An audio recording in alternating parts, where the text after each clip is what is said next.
নমস্কাৰ। আজি আকৌ পুনৰ এবাৰ আপোনালোকৰ চেনেল আসাম এক্সাম মেথছ চলৈ এটা নতুন ভিডিঅ' লৈ আহিছোঁ, যিবোৰ গ্ৰেড 4 এডিআৰই গ্ৰেড 4ৰ বাবে একদম কমন হ'ব আৰু এইখিনি চালে আপোনালোকে মাষ্ট বি আহিবই। আপোনালোকে এবাৰ চাব, চাই মেলি গোটেইখিনি কেনে পাইছে ক'ব। বহুত সুন্দৰভাৱে বুজাবলৈ চেষ্টা কৰিছোঁ। আপোনালোকে তাৰ বিষয়ে ধুনীয়াকৈ চাই, বস্তুখিনি ইজি হয়, তথাপিও আপোনালোকে এবাৰ চাই লওক। চাই ল'লে যিহেতু মনত ৰ'ব। Thank you. এতিয়া আমি কৰিম 4 চেণ্টিমিটাৰ বাহুৰ বৰ্গক্ষেত্ৰ এটাৰ ভিতৰত আঁকিব পৰা বৃত্ত এটাৰ সৰ্বোচ্চ ক্ষেত্ৰফল হ'ব। কুৱেশ্যনবোৰ এনেকুৱাই আহিব। ইয়াত ধৰি লওক মানটো সলাই দিব পাৰে, বেলেগ কিবা ধৰণে কৰি দিব পাৰে, কিন্তু আপুনি দেখিছেই বৃত্তৰ কিমান অংক আহিছে। বৃত্তৰ ফৰ্মুলাসমূহ গোটেইকেইটা জানি থ'ব লাগে। আমি এবাৰ বৃত্তৰ ফৰ্মুলাকেইটা জানি লওঁ। বৃত্তৰ পৰিসীমা ইকুৱেল 2πr, বৃত্তৰ ক্ষেত্ৰফল ইকুৱেল πr²,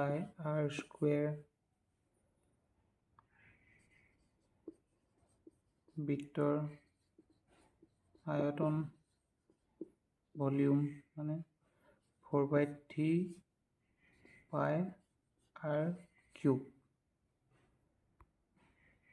তিনিটা জানিবলৈ অৰ্ধবৃত্তৰো পাৰি। অৰ্ধবৃত্তৰ আয়তন আধা হৈ যাব, গতিকে হাফ ধৰি লওক, ইনটু 4/3πr³ কাটি গ'ল, 2 থাকিলে, গতিকে হ'ব 2/3πr³। এতিয়া বৃত্তৰ সূত্ৰ প্ৰয়োজন হয় এইখিনি, গতিকে আমি লিখি লৈছোঁ। গতিকে আমি এইটো কৰিব লৈছিলোঁ 4 চেণ্টিমিটাৰ বাহুৰ বৰ্গক্ষেত্ৰ এটাৰ ভিতৰত আঁকিব পৰা বৃত্তৰ সৰ্বোচ্চ ক্ষেত্ৰফল। 4 চেণ্টিমিটাৰ বাহু ধৰি লওক 4 চেণ্টিমিটাৰ বৰ্গক্ষেত্ৰ 4 চেণ্টিমিটাৰ। ইয়াৰ ভিতৰত আঁকিব পৰা মানে এইটো 2 চেণ্টিমিটাৰ হ'ব, আধাত 2 চেণ্টিমিটাৰ, গতিকে ইয়াৰ আঁকিব পৰাটো 2 চেণ্টিমিটাৰ। গতিকে বৃত্তটোৰ ব্যাসাৰ্ধ, বৃত্তৰ আৰ হ'ব 2 চেণ্টিমিটাৰ। গতিকে আমি বৃত্তৰ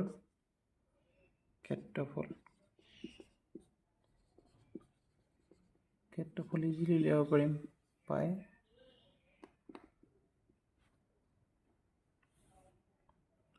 πr²,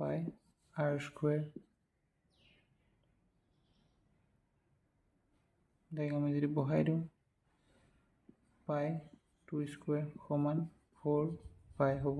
ইয়াৰ এনচাৰটো কি আছে? ইয়াত পাইটো থাকিব লাগিছিলে, পাইটো ইয়াত নিদিলে। এনচাৰ শ্বিটত পাইটো আছিলে, পাইটো দিয়া হোৱা নাই। কুৱেশ্যনটোত অলপ পাইটো এইডোখৰত পাইটো হ'ব লাগিছিলে, এইডোখৰত পাই এটা হ'ব লাগিছিলে, ইয়াত পাই এটা হ'ব লাগিছিলে, এইটো 4π এটা বোধ হ'ব লাগিছিলে, এইটো ভুল হৈ আছে। এতিয়া আমি এইটো দিছে এটা বৰ্গক্ষেত্ৰৰ ক্ষেত্ৰফল হৈছে 169 মিটাৰ²। বৰ্গক্ষেত্ৰৰ বাহুৰ জোখ হ'ব। এইটো একেবাৰে চিম্পুল। বৰ্গক্ষেত্ৰ সদায় বৰ্গ এটাৰ ক্ষেত্ৰফল হয় a²। যদি বাহু এডাল বাহু a হয় তেন্তে a² হ'ব। গতিকে আমাক 169 a² দিয়া হৈছে, তেনেহ'লে ইয়াতো আমি 169 ৰুট অভাৰ কৰিলে গম পাই যাম। কৰি দেখাই দিছোঁ। আমাক দিয়ে বৰ্গৰ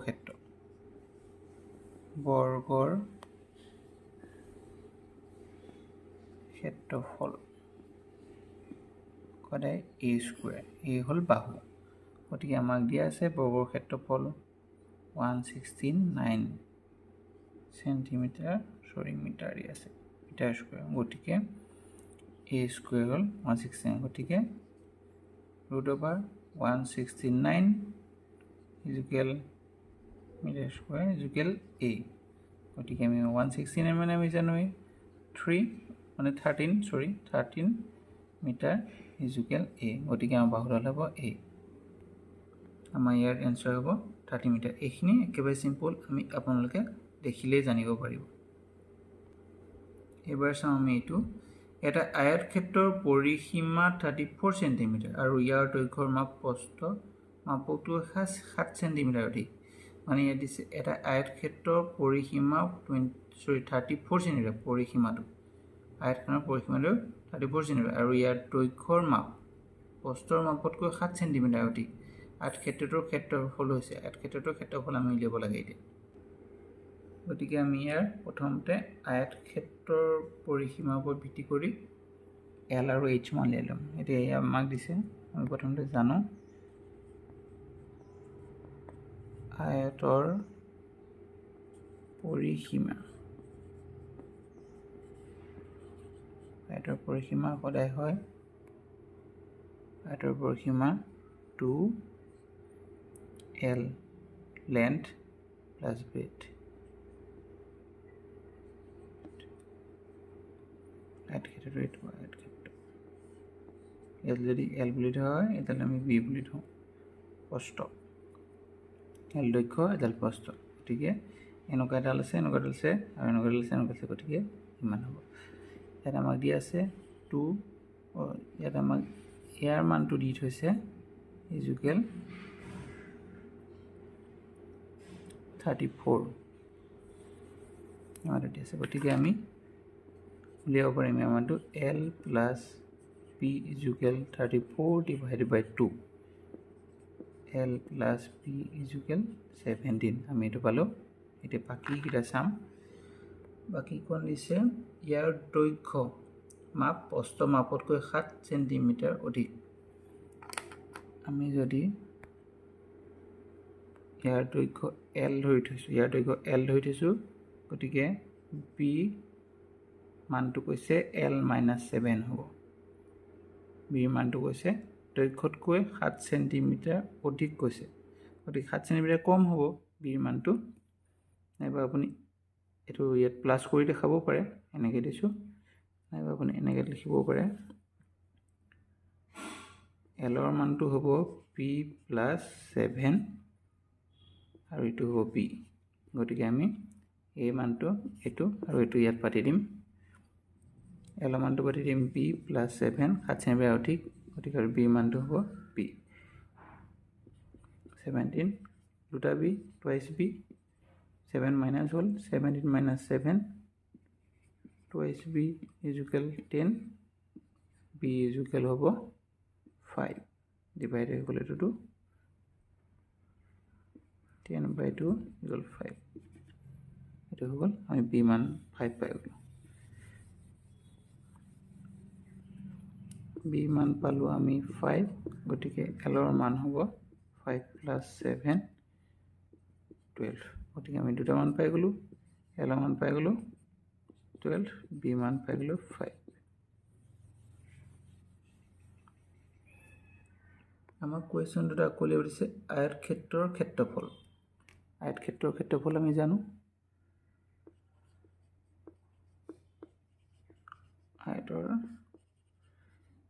ক্ষেত্ৰফল আয়ত এল পি, গতিকে ইয়াৰ গুণফল হ'ব এল ইনটু পি। ঠিক পাতি দিলোঁ। এল মানে 12, বি মানে 5, 12 বি কিমান হ'ব 90, 60। এতিয়া ইয়াৰ এনচাৰ আমি পালোঁ 60, বিটো হ'ব ইয়াৰ এনচাৰ। এতিয়া এইটো কুৱেশ্যন, এটা সমবাহু ত্ৰিভুজৰ প্ৰতিটো কোণৰ মান। সমবাহু ত্ৰিভুজসমূহৰ প্ৰত্যেককেইটা কোণ সমান হয়। আপোনালোকে চাব পাৰে, যদি সমানভাৱে ত্ৰিভুজ এটা আঁকিবলৈ চেষ্টা কৰে, তিনিওটা কোণৰ মান ছেম হয়। এইটো এ হ'লে ডিগ্ৰী হ'লে, বা এইটো থিতা ডিগ্ৰী হ'লে এইটো থিতা ডিগ্ৰী হ'ব, এইটো থিতা ডিগ্ৰী হ'ব, মানে তিনিটা সমান। এইটো 60 ডিগ্ৰী, এইটো 60 ডিগ্ৰী, এইটো 60 ডিগ্ৰী হ'ব, সমান হ'ব। গতিকে ইয়াত 60 ডিগ্ৰী এনচাৰ আছে বিটো। আমি এই কোণবিলাকৰ মান জনাটো প্ৰয়োজন, যিহেতু এইবিলাক আহিছে, কেইবাটাও আহিছে, চতুৰ্ভুজৰ আহিছে, ত্ৰিভুজৰ আহিছে, চিম্পুল বস্তু, তথাপি জানি থোৱাটো ভাল। আমি এতিয়া এইটো কুৱেশ্যন সলভ কৰিম এটা চতুৰ্ভুজৰ কোণসমূহৰ মুঠ সংখ্যা এইটো একেবাৰে সিম্পল এটা চতুৰ্ভুজত চাৰিডাল বাহু থাকে আৰু চাৰিডাল বাহু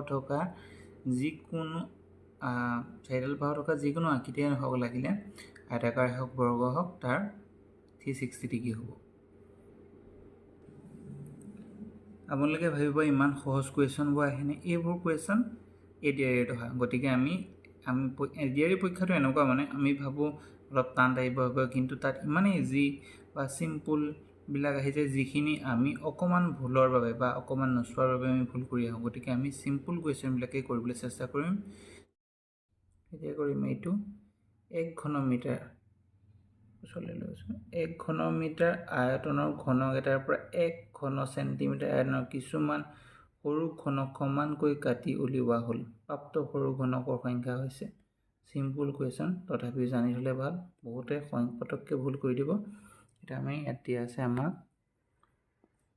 1 মিটাৰ কিউবৰ ঘনক মানে কিউবটো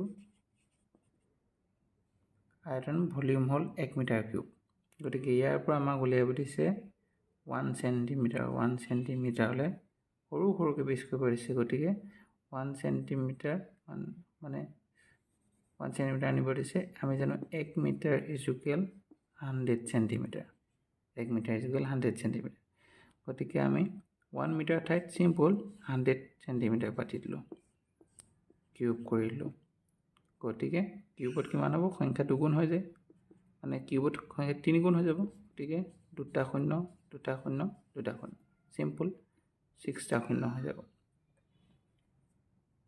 ইয়াত আমাৰ এনচাৰটো চাম 6টা শূন্য আছে ডি নম্বৰটো গতিকে আমাৰ এনচাৰ হ'ব ডি নম্বৰটো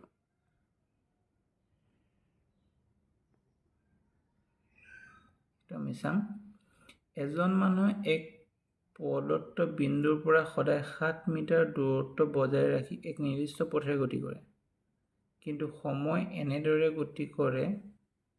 কিছু সময় এনেদৰে গতি কৰে তেওঁ পুনৰ যাত্ৰাৰ আৰম্ভণিক স্থান উপনীত হয়গৈ এই সময়ছোৱাত তেওঁ অতিক্ৰম কৰা দূৰত্ব আসন্নমান হৈছে মানে ইয়াত দিছে তেওঁ এজন মানুহে 7 কিলোমিটাৰ দূৰত্বত ঘূৰিব এটা বিন্দুৰ পৰা 7 মিটাৰ দূৰত্বত ঘূৰিব কিন্তু ঘূৰি তেওঁ আকৌ সেই স্থানে পায় গতিকে তেওঁ এটা বৃত্ত আকাৰ কৰিছে গতিকে আমি সেই বৃত্তটোৰ পৰিসীমা উলিয়াব লাগিব আমি এতিয়া কৰিম ইয়াত দি আছে 7 মিটাৰ দূৰে গতিকে এনচাৰটো কৰিম এতিয়া আমি এইটো চক এটা এই বিন্দুটো লৈ লওঁ বিন্দুটোৰ পৰা 7 মিটাৰ তেওঁ এনেকুৱাকৈ ঘূৰে যাতে এই বিন্দুটোৰে আকৌ পায়হি মানে আমি পালোঁ এটা চাৰ্কুল এই 7 মিটাৰ গতিকে তেওঁ ঘূৰি আহি যদি ইয়াতে পায়হি গোটেইটো আমি এই মানটো উলিয়াব লাগে গতিকে আমি বৃত্তৰ পৰিসীমাটো উলিয়াই দিলে হৈ যাব বৃত্তৰ পৰিসীমা ইকুৱেল 2πr গতিকে চিম্পল 2 পাই মান পাই ৰাখিলে আৰু মান 7 পাতিলে ইয়াত আমাৰ এনচাৰত পাইটো দি থোৱা নাই গতিকে আমি পাই মানটো বহাব লাগিব গতিকে আমি ইয়াত পাই মানটো বহাই দিলোঁ 2 ইনটু পাই মানে হ'ল 22/7 ইনটু 7 কাটে গুচি গ'ল 44 গতিকে 44 মিটাৰ হ'ব আমি ইয়াত এনচাৰটোত চাম 44 মিটাৰ আছে বি গতিকে আমাৰ এনচাৰটো হ'ব বি এতিয়া এইটো কৰিম এইটো চক বৃত্তৰে দুটা বৃত্তৰ ব্যাসাৰ্ধৰ অনুপাত 1:3 বৃত্ত দুটা ক্ষেত্ৰফলৰ অনুপাত এইটো একেই বৃত্তৰ ক্ষেত্ৰফল উলিয়াব লাগে আমি এতিয়া গম পালোঁৱেই বৃত্ত দুটাৰ ইয়াত দিছে 1:3 অনুপাতত আছে বৃত্ত দুটাৰ ব্যাসাৰ্ধৰ অনুপাত আৰু অনুপাত যদি চিম্পল ভাষাত আমি ক'ব যাওঁ এটা ধৰিলোঁ আৰ গতিকে এইটো ধৰিলোঁ RS গতিকে এটা হ'ব 1:3 বুজিলেনে আমি ধৰি ল'ব পাৰোঁ ইয়াৰ লগত এটা ধ্ৰুৱক মান থাকে গতিকে আমি সেইটো x বুলি ধৰিলে এইটো 1x অনুপাত 3x ধৰিলোঁ চেম অনুপাত থাকে গতিকে বুজিব বাবে গতিকে আমি যদি ধৰি ল'লোঁ 1x অনুপাত 3x অনুপাতত আছে গতিকে বৃত্ত দুটাৰ ক্ষেত্ৰফলৰ অনুপাত হ'ব আমি এটা পাতিলোঁ পাই আৰ স্কুৱেৰ অনুপাত পাই আৰ ডেছ স্কুৱেৰ, এইটো আমি ডেছ বুলি ধৰি লওক লিখি ল'লোঁ নাইবা। গতিকে এইটো আমি বহাই দিব পাৰোঁ পাই, এটা আমি বহাই দিব পাৰোঁ 1x মানে x আৰু x স্কুৱেৰ অনুপাত, এটা আমি 3 মান বহাই দিব পাৰোঁ পাই 3x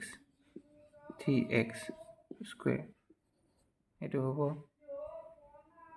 পাইটো কাটনে যাব, এইটো হ'ব x স্কুৱেৰ অনুপাত এইটো কিমান হ'ব 9x স্কুৱেৰ, x যদি কাটন যায় এইটো 1 বুলি যদি ধৰা হয়, গতিকে এইটো 1:9 অনুপাতত হ'ব। আমি ইয়াৰ এনচাৰত চাম 1:9 আছে চি নম্বৰটো, গতিকে ইয়াৰ এনচাৰ হ'ব চি নম্বৰটো। আমি এতিয়া এইটো কৰিম, এটা চকা 1000 পাক ঘূৰোতে অতিক্ৰম কৰা দূৰত্ব হৈছে 22 কিলোমিটাৰ, চকাটোৰ ব্যাসাৰ্ধ উলিয়াব লাগে। গতিকে আমি চকাটো যিহেতু বৃত্তাকাৰ, গতিকে বৃত্তৰ পৰিসীমা জানিব লাগিব। বৃত্তৰ পৰিসীমা সূত্ৰটো জানিলে আমি এইটো কৰিব পাৰিম। গতিকে আমি কৰোঁ আহক, ধৰি লওক এইটো চকাটো ঘূৰিছে, গতিকে আমি ইয়াৰ ব্যাসাৰ্ধটো উলিয়াব লাগে। চকাৰ মানে বৃত্তৰ পৰিসীমা 2πr হৈছে, গতিকে 1000 পাক ঘূৰিব, 2πr হ'ব 22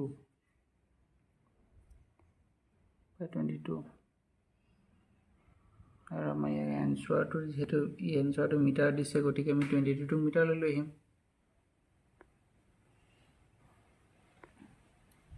22 কিলোমিটাৰ, গতিকে আমি মিটাৰলৈ নিবৰ বাবে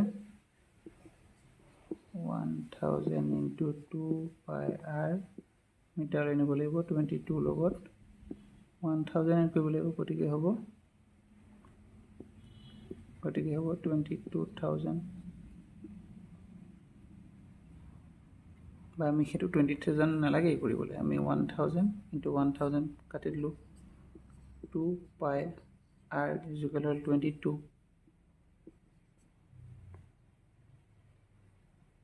গতিকে আমি ইয়াৰ মান বহাই দিম এতিয়া। r হ'ব 22 ডিভাইডেড বাই এইটো হ'ব 2π, আৰু মানে ক'লে আমি ডিভাইডেড বাই 2π, এইটো কাটন হৈ গ'ল, 11 পাই হ'ল। এতিয়া আমি 11 পাই মানটো উলিয়াম, r পাইছোঁ 11 পাই,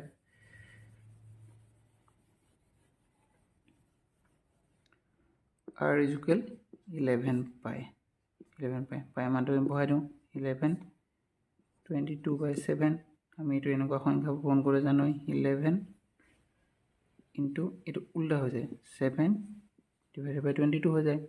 যেতিয়া ইয়াত ওপৰ তলত থাকে এইটো এক্সচেঞ্জ ওপৰলৈ গুচি যায়, যেতিয়া আমি ইনটু কৰোঁ, গতিকে এইটো গুচি গ'ল 7/2, গতিকে আৰু মান পাম 7/2 মানে হ'ব 3.5, যিহেতু আমাৰ মিটাৰত গণনা কৰিছোঁ, গতিকে মিটাৰ, এতিয়া আমি ইয়াত চাম 3.5 মিটাৰ, এনচাৰটো হ'ব ডি। এতিয়া আমি এইটো কুৱেশ্যন কৰিম, এটা সমকোণী ত্ৰিভুজৰ ভূমি আৰু উচ্চতাৰ দৈৰ্ঘ্য সমান আৰু তৃতীয় বাহুটোৰ দৈৰ্ঘ্য 2√2 চেণ্টিমিটাৰ, ত্ৰিভুজটোৰ ক্ষেত্ৰফল। ভূমি আৰু উচ্চতা সমান বুলি কৈছে আৰু তৃতীয় বাহুটো 2√2 বুলি কৈছে, গতিকে আমি ক্ষেত্ৰফল তৃতীয় বাহুৰ সহায়ত আমি ভূমি আৰু উচ্চতাটো উলিয়াব লাগিব। যিহেতু আমাক কৈছে সমকোণী ত্ৰিভুজ আৰু সমান বাহু এ সমান এডাল হ'ল চি, গতিকে আমি সমকোণী ত্ৰিভুজৰ জানো পাইথাগোৰাছৰ সূত্ৰ মতে a স্কুৱেৰ বি আমি ইয়াৰ সমানে দিছোঁ a স্কুৱেৰ = c স্কুৱেৰ, ইয়াৰ মতে এডাল বাহুৰ বৰ্গ এডাল বাহুৰ বৰ্গ সমান হ'ব এডাল বাহুৰ বৰ্গ, গতিকে আমি এইটোত 2a স্কুৱেৰ = c স্কুৱেৰ মান আমি পাতি দিওঁ 2√2 square, a square = 2√2 square divided by 2, a square = 2√2 square divided by 2, a square = 2√2 square divided by 2, a square = 2√2 square divided by 2, a square = 2√2 square divided by 2, a square = 2√2 square divided by 2,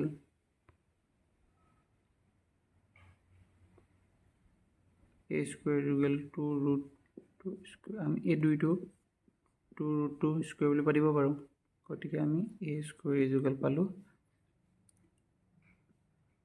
square two square carton গুচি গ'ল তেতিয়া আমি পাতিলোঁ a মান 2 root 2 root 2 carton গ'ল আমাৰ থাকিলে 2 a মান পালোঁ আমি 2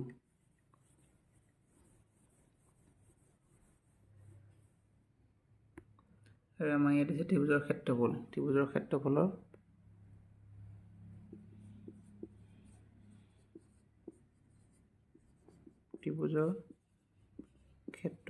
মই এনেকৈ লিখি দিছোঁ এইটো কাৰণে দিছোঁ যাতে মনৰ ত্ৰিভুজৰ ক্ষেত্ৰফল half into L into P L মানে হ'ব উচ্চতাডাল পি মানে হ'ল ভূমিডাল ইয়াত যিহেতু সমান সমান গতিকে ইয়াত হ'ব হাফ ইনটু এ মানে এ হাফ এ স্কুৱেৰ